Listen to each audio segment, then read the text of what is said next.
ഇന്നും യേശുവിനോടുകൂടെ യാത്ര ചെയ്യാമെന്ന ഈ ആത്മീയ ശുശ്രൂഷയിലേക്ക് താങ്കളെ സ്വാഗതം ചെയ്യുകയും കർത്താവായ യേശുക്രിസ്തുവിന്റെ നിസ്തുല നാമത്തിൽ ഞാൻ താങ്കളെ വന്ദനം ചെയ്യുകയും ചെയ്യുന്നു. ഓരോ ദിവസവും ദൈവം നമുക്കോരോരുത്തർക്കും വ്യക്തിപരമായും ഈ സമൂഹത്തിനാകമാനവും ചെയ്യുന്ന നന്മകൾ എണ്ണിത്തിട്ടപ്പെടുത്തുവാൻ ലോകത്തിൽ ആർക്കും കഴിയില്ല എന്നത് ഒരു അക്ഷരം കൊണ്ടുപോലും അതിശയോക്തിയല്ല എന്നത് വാസ്തവമല്ലേ? എന്നാൽ പലപ്പോഴും എന്താണ് അനുഗ്രഹമെന്ന് നമുക്ക് വേണ്ടത്ര തിരിച്ചറിവില്ലാതെ പോകുന്നത് കൊണ്ട് അനുഗ്രഹങ്ങളെ നോക്കി സ്തോത്രം ചെയ്യാൻ നമുക്ക് കഴിയാറില്ല. ചിലതൊക്കെ തൽക്കാലം നമുക്ക് അല്പം പ്രയാസമുള്ളതായി തോന്നിയാലും അതിൻ്റെ പിന്നിലും ഒരു ദൈവിക ഉദ്ദേശമുണ്ട് എന്നത് നമ്മെ സ്തോത്രം പറയിപ്പിക്കുക തന്നെ ചെയ്യും, അത് മനസ്സിലായാൽ. ഇന്നും നമുക്ക് യേശുവിനോടുകൂടെ യാത്ര തുടരാം. ചില നിമിഷങ്ങളിലെ തുടർധ്യാനത്തിനായി എഫേസ്യ ലേഖനം 6-ാം അധ്യായം 4-ാം വാക്യം വായിക്കട്ടെ. പിതാക്കന്മാരെ, നിങ്ങളുടെ മക്കളെ കോപിപ്പിക്കാതെ കർത്താവിൻ്റെ ബാലശിക്ഷയിലും പഥ്യോപദേശത്തിലും പോറ്റി വളർത്തുവിൻ. പ്രാരംഭമായി തന്നെ ഞാൻ ഒരു കാര്യം പറയട്ടെ. ദീർഘവർഷങ്ങളായിട്ട് കാത്തിരിപ്പിനൊടുവിൽ ഒരു തലമുറയില്ലാതെ ഭാരപ്പെടുന്ന ചിലരും എൻ്റെ ഈ സന്ദേശം കേൾക്കുന്നുണ്ടാവാം. ഒരു കാര്യം നിങ്ങൾ ഉറപ്പായി വിശ്വസിക്കുക, ദൈവത്തിന് ഇതിൻ്റെ പിന്നിലൊരു പദ്ധതിയുണ്ട്. കാത്തിരിക്കുക, ദൈവം നിശ്ചയമായിട്ടും നിങ്ങളെ കൈവിടുകയില്ല. സുഖസൗകര്യങ്ങൾ എല്ലാ നിലകളിലും വർദ്ധിച്ചു കൊണ്ടിരിക്കുമ്പോൾ കുഞ്ഞുങ്ങളെ വളർത്തൽ എല്ലാ നിലകളിലും ദുഷ്കരമായി കൊണ്ടിരിക്കുക കൂടിയാണെന്നത് വാസ്തവം തന്നെയല്ലേ? പിറന്നു വീഴുന്ന അന്ന് തന്നെ കുഞ്ഞിനോട് ക്രൂരത കാണിക്കുന്ന ലോകമാണ് ഈ ലോകമെന്നത് ഏതൊരു മനുഷ്യനെയാണ് ചിന്തിപ്പിക്കാത്തത്? തലമുറകളില്ലാതെ ഭാരപ്പെടുന്ന മാതാപിതാക്കന്മാരെ നോക്കി കൊഞ്ഞനം കാണിക്കുന്ന വിധമല്ലേ ചില കുഞ്ഞുങ്ങളെ നിഷ്കരണം കൊല്ലുന്നത് അവരുടെ മാതാപിതാക്കൾ തന്നെ? ഈ കാലത്ത് മക്കളെ ഓർത്ത് കരയുന്ന മാതാപിതാക്കളുടെ എണ്ണം വർദ്ധിച്ചു കൊണ്ടിരിക്കുകയാണ്. അവരെ നേർവഴിക്ക് നടത്താൻ ഏതെല്ലാം നിലകളിലുള്ള ബദ്ധപ്പാടുകളിലാണ് അവരെന്നത് സങ്കല്പമൊന്നുമല്ല, യാഥാർത്ഥ്യം മാത്രമാണ്. പല ആളുകളും അവരുടെ വിശ്വാസ ആചാരങ്ങൾക്കനുസരിച്ച് നേർച്ച കാഴ്ചകളും വഴിപാടുകളും ഒക്കെ കഴിച്ച് കുഞ്ഞുങ്ങളെ അവരുടെ വരുതിയിൽ കിട്ടണമെന്ന വലിയ ആഗ്രഹത്തോടെ പ്രാർത്ഥനയിൽ കഴിയുന്നു. ചില ആളുകൾ തങ്ങളുടെ മക്കൾ അയൽ വീട്ടിലെ ചില കുഞ്ഞുങ്ങളെപ്പോലെ ആയിരുന്നെങ്കിൽ എത്ര നന്നായിരുന്നു എന്ന് ചിന്തിക്കും. മറ്റു ചിലരാകട്ടെ അല്പം കൂടി സൗന്ദര്യമുണ്ടായിരുന്നെങ്കിൽ എത്ര നന്നായിരുന്നു എന്ന് ആലോചിക്കുന്നവരാണ്.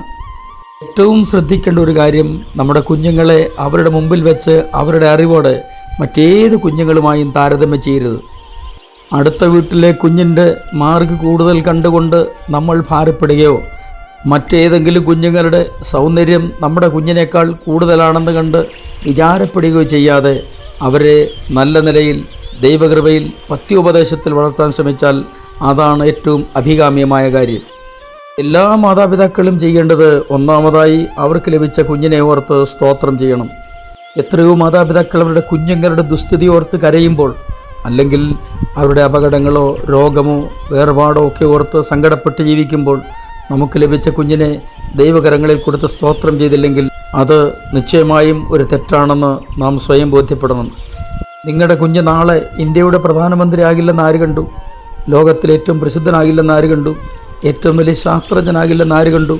ദൈവത്തിൻ്റെ വചനത്തിൽ പറയുന്നത് മക്കൾ യഹോവ നൽകുന്ന അവകാശവും ഉദരഫലം അവൻ തരുന്ന പ്രതിഫലവും തന്നെ എന്നല്ലേ? നമ്മുടെ കുഞ്ഞുങ്ങളെ ദൈവത്തിനും ദൈവരാജ്യത്തിനും പ്രയോജനമുള്ളവരായി വളർത്തിയെടുക്കുക എന്നത് ഒരു ദൈവിക ശുശ്രൂഷയായി തന്നെ നാം കരുതണം. ഓരോ കുഞ്ഞും പ്രത്യേകതയുള്ളതാണെന്ന് നാം ചിന്തിക്കേണ്ടിയിരിക്കുന്നു. ഒരാൾക്കും വേറൊരാളെപ്പോലെ ആകുവാൻ കഴിയുകയില്ല.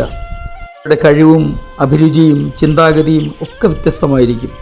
അത് നമ്മൾ അംഗീകരിക്കുകയും ആദരിക്കുകയും ചെയ്യണം. അവർക്ക് ലഭിച്ചിരിക്കുന്ന കൊച്ചു കൊച്ചു കഴിവുകൾ പരമാവധി വികസിപ്പിച്ചെടുക്കുവാൻ എല്ലാ മാതാപിതാക്കന്മാരും അവർക്ക് കഴിയുന്നതിനപ്പുറം പരിശ്രമിക്കണം, അവരെ പ്രോത്സാഹിപ്പിക്കണം. ഏറ്റവും പ്രാധാന്യമർഹിക്കുന്ന മറ്റൊരു കാര്യമെന്ന് പറയുന്നത്, ചില കുഞ്ഞുങ്ങൾ, അതായത് ശാരീരികമായി ചില ബുദ്ധിമുട്ടുകൾ നേരിട്ടുകൊണ്ടിരിക്കുന്ന കുഞ്ഞുങ്ങൾ, അവരെ വളർത്തിയെടുക്കുക എന്നത് ശ്രമകരമായ ഒരു കാര്യമാണ്. വലിയ ബുദ്ധിമുട്ടുകൾ, വലിയ സഹനങ്ങൾ അവർ സഹിക്കേണ്ടി വരും. നോക്കൂ, ഈ കുഞ്ഞിനെ വളർത്തുവാൻ നിങ്ങളെ കൊണ്ടല്ലാതെ വേറെ ആരെ കൊണ്ട് പറ്റില്ലെന്ന് ദൈവത്തിന് അറിയാവുന്നത് കൊണ്ടാണ് നിങ്ങളെ ഏൽപ്പിച്ചിരിക്കുന്നത്. ഈ സഹനത്തിന് നിശ്ചയമായും ദൈവം നിങ്ങൾക്ക് പ്രതിഫലം തരും. ദൈവം നിങ്ങളെ ആദരിക്കുകയും ചെയ്യും. ഞാൻ നിങ്ങൾ കൊണ്ട് പ്രാർത്ഥിക്കുന്നു. സ്വർഗീയ പിതാവേ, എൻ്റെ എല്ലാ പ്രിയപ്പെട്ടവരെയും അങ്ങയുടെ കരങ്ങളിലേക്ക് ഏൽപ്പിച്ച് അനുഗ്രഹിച്ച് പ്രാർത്ഥിക്കുന്നു. ജീവിതത്തിൽ ഞങ്ങൾക്ക് ലഭിക്കുന്ന എല്ലാ നന്മകൾക്കായിട്ടും സ്തോത്രം. പ്രത്യേകിച്ചും തലമുറകളെ ഓർത്ത് പ്രാർത്ഥിക്കുന്നു. എല്ലാ അനുഗ്രഹങ്ങളും അവർ മുഖാന്തരം എല്ലാ കുടുംബങ്ങൾക്കും നൽകി ആദരിക്കുമാറാകണം. സഹനത്തിലൂടെ കടന്നു വന്ന് കുടുംബങ്ങളോട് കരുണ കാണിക്കണമേ. തലമുറകളില്ലാത്തവരെ കർത്താവിൻ്റെ കരങ്ങളിലേക്ക് ഏൽപ്പിക്കുന്നു. ദൈവത്തിൻ്റെ പ്രവൃത്തി അവർക്കും വേണ്ടി വെളിപ്പെടുത്തി മാനിക്കുമാറാകണമെന്ന് പ്രാർത്ഥിക്കുന്നു. പ്രാർത്ഥന വേണ്ടിയുള്ള സ്തോത്രം യേശു ക്രിസ്തുവിൻ്റെ അൻപുള്ള നാമത്തിൽ തന്നെ. ആമേൻ.